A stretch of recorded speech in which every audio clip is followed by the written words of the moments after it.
C'est Pâques, enfin ça va être Pâques bientôt, et chez les chrétiens c'est l'effervescence.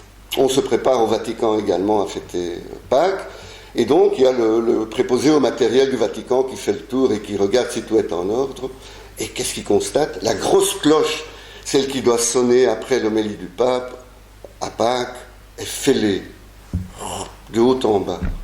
Alors là, c'est la catastrophe. Il en fait part à son supérieur direct. Celui-là, il en parle aux différents cardinaux concernés, qui en parle au secrétaire particulier du pape. Et finalement, le pape est mis au courant. Il dit, c'est une catastrophe. Il faut régler le problème. Pâques, c'est dans une semaine, quoi. Il faut arranger cette cloche. Enfin, je sais pas. On appelle directement le facteur habituel qui s'occupe de tous les petits soucis avec la cloche. Et il dit, mais moi, excusez-moi, en une semaine, moi, je peux pas régler ça. C'est impossible. Vous avez vu la masse? Non, moi je ne peux pas régler ça. Essayez de trouver un autre facteur, quelqu'un qui pourrait régler le problème, mais moi, malheureusement, je ne peux pas. Alors directement, on est à l'ère des communications. Sur Internet, partout, les annonces. Soudain, on annonce, on cherche un facteur de cloche pour arranger la cloche du Vatican. Une journée se passe, 2 journées se passent. À la fin de la 2e journée, toujours pas de réponse. C'est la panique au Vatican, et soudain, il y a un mail qui tombe. Jankel Finkelstein, fabricant de cloches à Jérusalem, accepte de faire le travail pour $1 million. $1 million, c'est $1 million, mais voilà, 2 jours se sont déjà passés, il en reste encore 5. Si le gars accepte, on lui demande des garanties, il dit, il n'y a pas de souci, je m'en occupe. Ok, le Vatican accepte. 1 heure après, il y a le gros hélicoptère russe là dont j'oublie le nom, qui peut ramasser une maison entière qui arrive.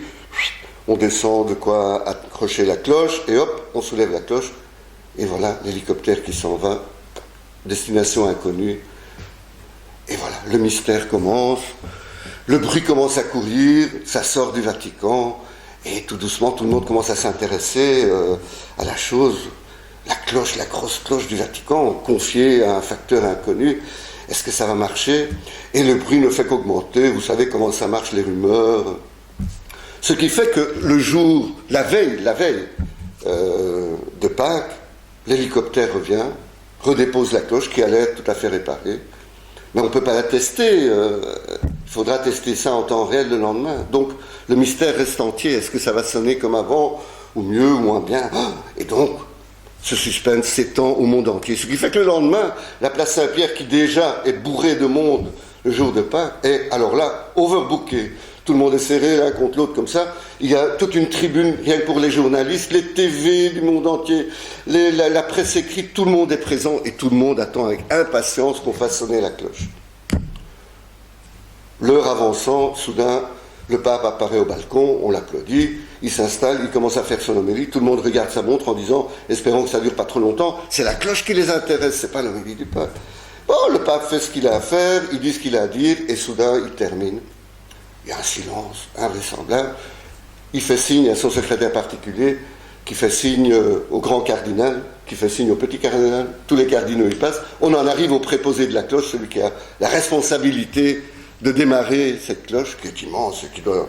Alors pour qu'elle balance, on doit pousser sur un petit bouton, il pousse sur le bouton et la cloche commence à basculer et la cloche commence à prendre de l'ampleur et la cloche bascule et bascule et soudain le gond va toucher, le suspense est intenable sur cette place, tout le monde est là en train de se demander qu'est-ce qui va se passer et soudain le gond touche la cloche et ça fait Goïm, Goïm, Goïm.